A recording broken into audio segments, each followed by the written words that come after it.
Good morning, everybody, and thanks for being with us on KXAN Live. I'm Will Dupree coming to you from the KXAN Live studio. We do appreciate you joining us on this Friday. We want to get into a conversation in just a moment, but wanted to let you all know that we are expecting some severe weather later today. You can see a cloudy view out there in downtown Austin right now. We have full forecast details available for you on KXAN.com and on the KXAN News app, so please check that out, because we want to keep you alert and aware about that. However, this morning we want to talk about voters approving here in Austin overwhelmingly last year a bond, the largest ever, in fact, from the city, dedicated specifically to affordable housing. This is what that bond entailed. It was for $350 million and passed with 70% of that vote last year. Right now, plans are still in the works about where the city will funnel that money exactly. But let's remind you, over the past few years, voters gave Austin the green light to use $600 million for affordable housing. The money you all approved back in 2018 is largely out the door. So what did the city do with all of that? A new investigation from KXAN looks into that and how much progress there's been to reaching the city's affordable housing goals. The reporter behind this vast new story is KXAN's Grace Reeder, and Grace is joining us here this morning to talk more about it. Grace, thank you for being here. We do appreciate it. Will, thank you so much for having me. I do want to point out to everybody that this story and Grace's work is all part of a new inaugural KXAN Investigative Reporting Fellowship, which is really incredible. So we just have to give hats off to you for taking this under your wing and bringing it all to us and looking into all these numbers. Well, thank you for that, Will, but I also want to thank all of the incredible KXAN Investigates folks who have been training me and helping me with this for the past few months. This was not a solo effort. Yeah, I mean, the list of names involved with this is vast, but I just want to start really quickly with what got you looking into this. Where did the idea for all this come into play? Well, I think it just came with the election. It was such a busy election. We had so many city council seats open. We had the mayor seat open, but this was something that sort of flew under the radar. It is a huge chunk of money, like you said earlier, a historic chunk of money for affordable housing. And so that begs an easy question, which is, where has your previous bond money gone and where is that money going to go? Unlike in previous bond elections, the city didn't designate where the $350 million was going to go in advance. And so I wanted to know what was going to happen with it. And that's something that we answered in this investigation. We did mention there at the top that, the city voters out there have approved a number of bonds dedicated specifically to this. And I want to just remind people about those previous elections and the amounts that came with it. So going back to 2006, you can see right there, but focusing really in on 2018, that last bond that was approved, as you can see, it was for $250 million. Grace, explain what you learned about how the city spent all of that. Absolutely. So it really went into 3 or 4 pots, and one of the pots was for development, whether that be for homes or for renters, homeowners rather, or for renters. That money went to nonprofits such as Foundation Communities, who we highlighted in our report, who builds units and has wraparound services. Some other parts of the money went to folks who live in their homes, being able to repair them. The city tells me that that is the easiest way and the cheapest way to keep people in Austin, because they don't have to move out of their homes and find a new place to live. And then finally, the largest chunk of that money, $100 million, went to land acquisition. And much of that land is still vacant, but city council and the city tell me that the land is only going to get more expensive over the next few years, decades, and as we continue to put money towards affordable housing, that land will be developed. That is also where the city of Austin purchased 2 hotels. One of them, the Northbridge Shelter, is being used as an emergency bridge shelter right now. And then, of course, the Candlewood Suites Hotel, which is going to be turned into Pecan Gardens, which will be a permanent supportive housing for roughly 80 older adults. Yeah, I did want to ask you about the hotels purchasing, because a lot of people are familiar with that work, especially here recently, and your story really followed what happened with those. those are some of the most contentious purchases with your bond money. Williamson County sued over the Candlewood Suites Hotel, in fact, and that lawsuit is still ongoing. Hmm. I talked to the county judge as a part of my digital story here in Williamson County. That property does fall inside Williamson County, and he talked largely about his disappointment with the process and how that was communicated to the county and to surrounding residents. There were protests over that. And so certainly that was one of the more contentious properties purchased. I am told that that is hopefully by the end of this year going to house folks. They're still waiting on some permitting for that roughly 2 years after that building was purchased. And that again there's going to be a partnership and they are going to hopefully house seniors who are experiencing homelessness in that building by the end of the year.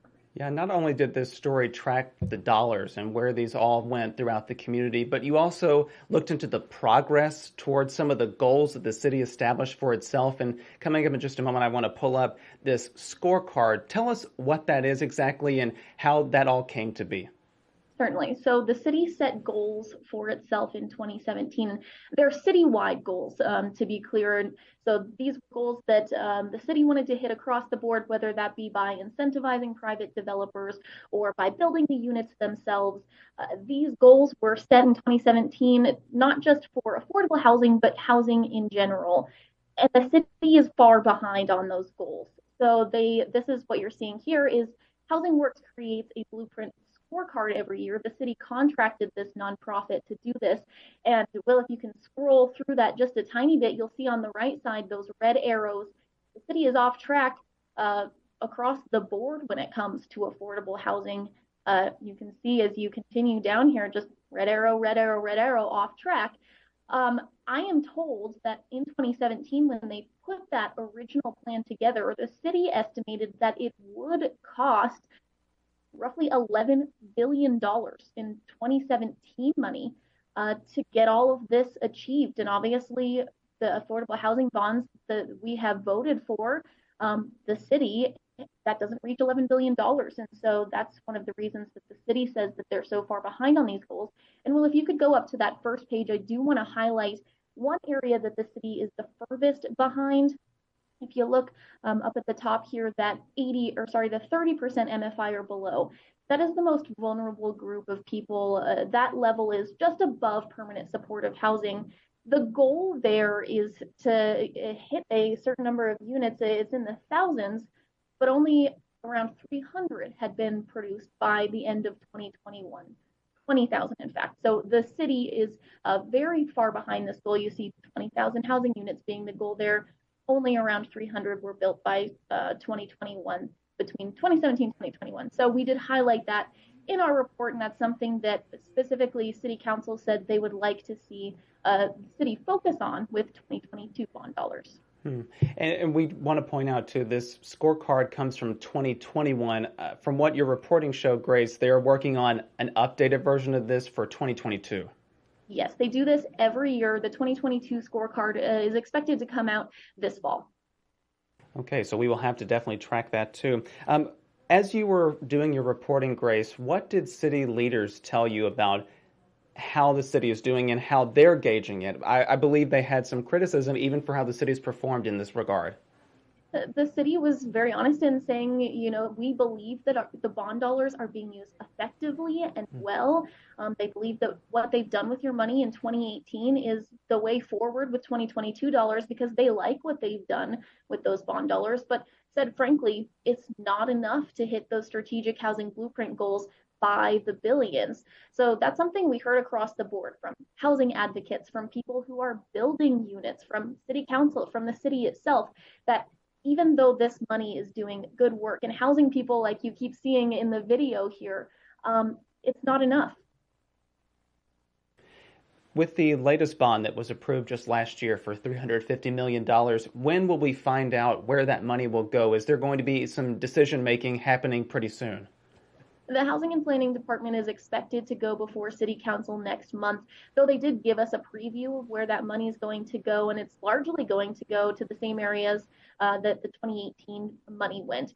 So they did tell me that they've done something a little bit differently this time. As I mentioned at the beginning, they didn't designate pots for where this money was going to go. The first time they brought forward to voters, the money's going to go here, here, here, here, but then they were tied to that. And they want to be more flexible this time and allow themselves the ability to be able to shuffle money to where it is needed to have the greatest impact and the fastest impact. So even though the money's going to go largely to the same types of programs, so that's development, home repair, health, and land acquisition, this time they're going to be more fluid with how much money goes where. So this investigative series that you're putting out, we should highlight, is a series because the first part aired yesterday and went up live online on KXAN.com. Again, looking into how the city has spent those previous affordable housing bond dollars and the progress it's made on certain goals. But there's another piece of this that comes out today. Tee us up a little bit about what we can expect with that. Certainly. So not only did we look at the city of Austin, that's where the bond money is, but we also talked to Travis County about how they are using federal dollars, one-time federal dollars from the Biden administration that they got as recovery money from the COVID-19 pandemic to be able to house people who are unhoused right now. We also talked to state leaders and looked at how much the state helps. What we learned is that, frankly, right now, especially here in Texas, it's really up to local municipalities to fight this growing and this very large problem. And we learned that UT researchers found that the state of Texas is only behind Nebraska when it comes to how much they put towards housing. We also looked at federal dollars and what those can do to help.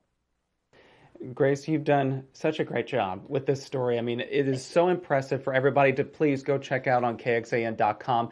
You've answered a lot of the questions that I had about this investigative series and some of the highlights of it. But is there anything that you would want to get out there for people to keep in mind about your reporting before we head out this morning? Well, I certainly just want to thank the people who let me into their homes. I wouldn't have felt comfortable telling this story without going and looking at these units and seeing the work that was being done and where your money is going. I wanted to see the people who were impacted. And so these are the folks who let me into their lives, let me into their unit and talk to their kiddos. And they had just a really great story about this man here had multiple jobs, sometimes 3 at a time, and was traveling hours to get into Austin to work. They lived in a hotel, they lived in a church shelter. And so I really just want to thank the folks that worked with me on this investigation, and also thank the folks internally at KXAN who helped make this possible.